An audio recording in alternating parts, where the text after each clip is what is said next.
Imagina você ser rejeitado no maior clube do seu país, ouvindo que seu físico não era o suficiente para jogar o futebol profissional. Imagina você crescer numa cidade onde quase ninguém consegue alcançar o topo, onde poucos saem do anonimato. Agora imagina, anos depois, levantar a taça da Copa do Mundo, ser capitão de um gigante europeu, ganhar títulos, calar críticos e inspirar milhões. Pois é, essa é a história de Lautaro Martínez. E se você acha que foi fácil, você se prepara, porque hoje vai descobrir que a vida desse cara é uma verdadeira lição de superação, raça e amor pelo futebol. Se ajeita aí, aumenta o som, porque essa é a surpreendente história de Lautaro Javier Martínez, o touro argentino. Tudo começa em Bahía Blanca, uma cidade costeira da província de Buenos Aires, na Argentina. Ele nasceu no dia 22 de maio de 1997, em uma família simples, mas apaixonada por futebol. Seu pai, Mário Martínez, também já foi jogador profissional, atuando principalmente na segunda divisão argentina. E desde cedo, foi ele quem guiou os primeiros passos de Lautaro no esporte. A infância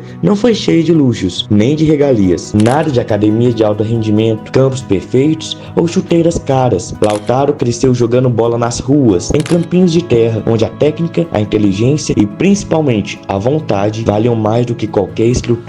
Mas o pai, ex-jogador, viu o talento que o filho tinha no futebol e praticamente o convenceu a seguir no esporte. E olha que decisão certeira, hein? O primeiro clube de Lautaro foi o Clube Liennes de Bahía Blanca, e ali ele já mostrava que era diferente. Temporada após temporada acumulava gols na categoria de base e chegou a fazer mais de 50 gols em uma única temporada no Sub-17. A média de gols dele assustava até os próprios treinadores, mas mesmo assim nem tudo foram flores. Em 2013, com apenas 16 anos, Lautaro recebeu a chance de fazer um teste no Boca Juniors, um dos maiores clubes da Argentina. Foram dias de avaliação, o talento estava lá, o chute, a inteligência, a movimentação. Só que os olheiros do Boca não enxergaram isso. Sabe o que eles disseram? Esse garoto não tem físico para jogar em alto nível. Ele foi rejeitado e dispensado. Pensa só, quantos desistiriam nesse momento? Mas Lautaro, não. Se o Boca não quis, quem agradeceu foi o Racing Clube de Avellaneda. Um olheiro chamado Fábio Radaelli ficou encantado ao ver Lautaro jogando no torneio juvenil. Ele não pensou duas vezes, ligou pro Racing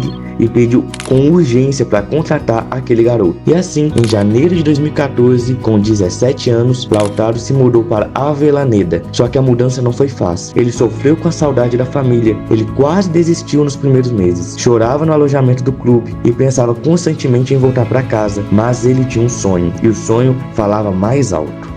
Lautaro treinava como se cada dia fosse o último. Ele evoluiu, cresceu fisicamente, ele ficou mais forte, mais técnico e mais inteligente taticamente. E aí chegou a chance. No dia 1º de novembro de 2015, Lautaro fez sua estreia no profissional do Racing contra o Cruzeiro del Norte. E olha só, entrou no segundo tempo e com apenas 5 minutos em campo, marcou seu primeiro gol como profissional. E ali nascia uma estrela. E não demorou para virar titular. Entre 2016 e 2018, Lautaro destruiu na Argentina. Ele fazia gols de todos os jeitos, de cabeça, de fora de área, de voleio, de bico, e ele foi eleito um dos melhores atacantes da liga. Ele virou ídolo da torcida do Racing e começou a ser disputado por vários clubes europeus. Mas quem venceu essa corrida foi a Internazionale de Milão. No mês de 2018, a Inter desembolsou cerca de 20 milhões de euros para levar Lautaro para a Itália. E sim, ele chegou com muita expectativa, mas também com muita dúvida. Afinal, sair do futebol argentino direto para a Europa não é simples. E aliás, quando chegou na Inter, a galera até brincava que ele parecia meio tímido. Ele era cara fechada, era muito na dele, mas dentro de campo era pura explosão. Só que no começo ele foi reserva. E quem era o titular? Mauro Riccardi, também argentino, também centroavante e até então ídolo da torcida. Mas o futebol dá voltas rápidas e Riccardi se envolveu em polêmicas, perdeu espaço, e quem assumiu o protagonismo? Ele mesmo, Lautaro. E não demorou muito para formar uma das duplas mais letais do futebol europeu, Lautaro e Lukaku.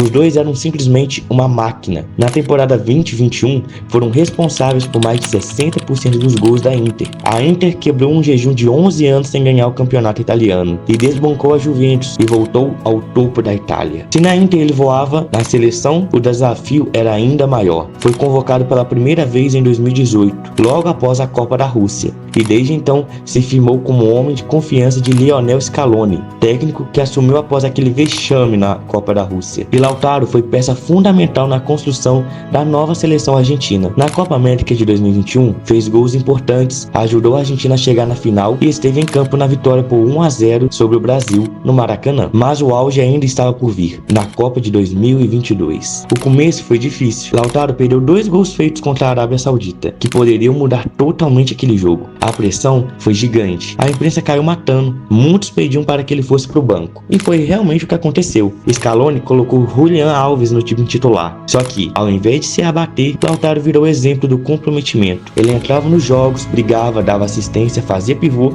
e lutava por cada bola. Nas quartas, nas semis e na final, lá estava ele. Contra a França, na disputa dos pênaltis, foi ele quem bateu o último pênalti, que foi aquele que garantiu o título, do garoto rejeitado ao topo do planeta. Ele não era só mais um atacante, era o cara da referência, da movimentação, do apoio, da entrega, do gol na hora decisiva. E não parou por aí. Temporada após temporada, Lautaro foi elevando seu nível até se tornar simplesmente capitão da Inter. Sim, um argentino vestindo a braçadeira do gigante de Milão.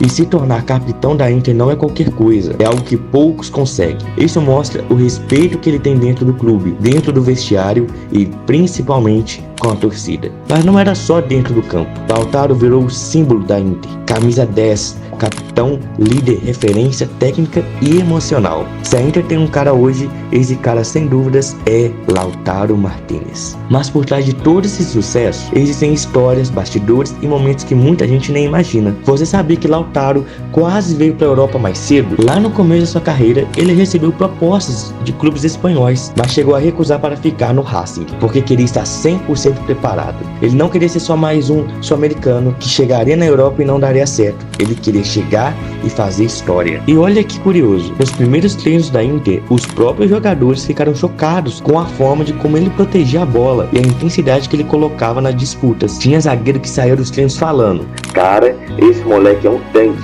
não dá pra derrubar." E outra coisa que pouca gente sabe é o quanto o Lautaro é obcecado por melhorar. Ele é daqueles que fica horas depois dos treinos, treinando finalização, cabeceio, movimentação. Isso não é papo de motivação de rede social. Não, isso é relato de funcionários e companheiros do time. E no vestiário, ele é aquele cara que sabe a hora de brincar e a hora de cobrar. Sempre muito parceiro dos brasileiros da Inter, especialmente do Quadrado, do Thuram e do Carlos Augusto. Sempre rolava uma resenha no vestiário e aquele clima leve, descontraído, mas na hora de entrar em campo era foco total. E quer mais uma curiosidade? O apelido dele dentro da Inter é El Toro. E não é à toa, né? Parece literalmente um touro. Ele é forte, agressivo, incansável. Tem mais, na final da Champions, aquela que a Inter acabou perdendo para o Manchester City, muitos jogadores relataram que Lautaro fez um discurso emocionante no vestiário antes do jogo, e dizendo que, independentemente do resultado, aquele grupo já tinha entrado para a história e que eles tinham que jogar com o coração. E detalhe, ele falou isso chorando. E no fim das contas, se a gente olhar para a trajetória de Lautaro na Inter, dá para dizer sem medo de errar que ele mudou o patamar do clube. Se antes a Inter era só mais um figurante no cenário europeu, hoje ela volta a ser protagonista, e muito disso passa pelos seus pés, pela sua raça,